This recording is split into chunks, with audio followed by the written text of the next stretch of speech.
మరణము ఆయనను బంధించి ఉండుట అసాధ్యం. అంటే మరణం యేసయ్యను ఓడించుట అసాధ్యం. మరణము యేసుపై గెలుపొందుట అసాధ్యం.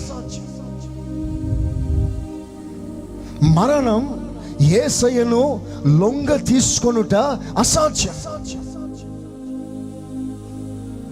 పరిశుద్ధ గ్రంథం ఒక సవాలుతో కూడిన ప్రశ్న వేసింది యావత్ ప్రపంచాన్ని ఉద్దేశించి. ప్రపంచంలో ఉన్న కోట్లాది ప్రజలకి పరిశుద్ధ గ్రంథం ఒక సవాలు విసిరింది. ప్రశ్న 89వ కీర్తన 48వ వాక్యం. 89:48. మరణము చూడకుండా బ్రతుకు నరుడు ఎవడు? మానవ జాతి, మానవ కోటి ఈ ప్రశ్నకి సమాధానం చెప్పగలరా? మరణము చూడకుండా బ్రతుకు నరుడు ఎవడు? ఈ ప్రశ్న ఎదుట ప్రపంచం తల వంచింది. ఈ ప్రశ్నను ఎదుర్కోగలిగిన కెపాసిటీ మనుషులలో లేదు. ఈ ప్రశ్న ఎదుట మనుషులందరూ ఓడిపోయారు. ఆల్ హ్యూమన్స్, ఋషులు, మునులు, బాబాలు, హేమీలు, చక్రవర్తులు, రాజ్యాలను గడగడలాడించిన వారు అందరూ కూడా ఈ ప్రశ్న ఎదుట ఓడిపోయారు. అయితే ఆశ్చర్యమైన విషయం, ఆ ప్రశ్నకి సమాధానం చెప్పగలవాడు ఒకడున్నాడు. అందరినీ ఓడించిన, ఆ మరణాన్ని ఓడించిన వాడు ఒకడున్నాడు. ఆయన పేరు నజరేయుడైన, చెప్పాలి గట్టిగా, నజరేయుడైన యేసు. మరణాన్ని, పాతాలని, సమాధిని, కావలిని, గొలుసుని, బండని అన్నిటినీ విరిచి, అన్నిటినీ చీల్చి చెండాడి సమాధి చేసి మరణానికి దడ పుట్టించి నా ప్రభు తిరిగి లేచాడు. హల్లెలూయా!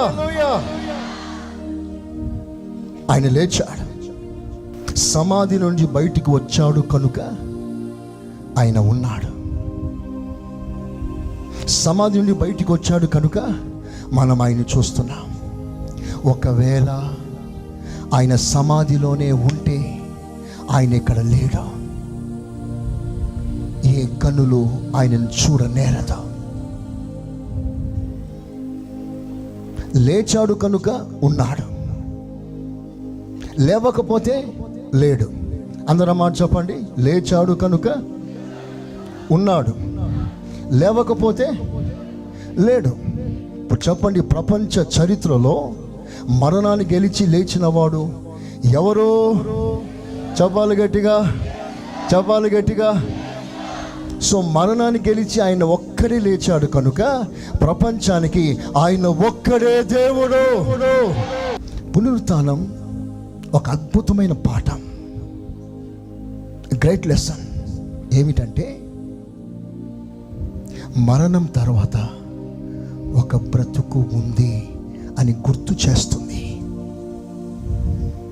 There is a life after death. మనిషికి మరణమే ముగింపు కాదు. మరణము తర్వాత ఒక బ్రతుకు ఉంది. అది నిరూపించటానికి ఒక పునరుత్థానం ఉంది. ఆ పునరుత్థానము దేవుడు రూఢిపరిచి మాట్లాడుతున్నాడు. పునరుత్థానం ఏం పాఠం నేర్పిస్తుంది? There is another life for you. That's an eternal life. ఈ మరణం తర్వాత, ఈ బ్రతుకు తర్వాత మరో బ్రతుకుంది. There is another life. వినండి, మరో బ్రతుకు ఉంది కనుక ఆ బ్రతుకును మనసులో పెట్టుకొని ఇప్పుడు నీవు భయము నెరిగి జీవించాలని లేఖనాలు సెలవిస్తుంది. బ్రతుకు నీకుంది. ఆ బ్రతుకుతో ఒకరోజు నువ్వు న్యాయాధిపతి అయినా యేసయ్య ముందు నిలబడాలి. You have to stand before His presence at the judgment seat of the Lord, and you have to give every account of your lifetime. You are accountable. నీవు దేవుని ఎదుట లెక్క అప్పగించవలసిన వాడవే ఉన్నావు. ఒకరోజు నీకు ఒక బ్రతుకు ఉంటుంది. ఆ బ్రతుకుతో దేవుని ముందు నిలబడాలి.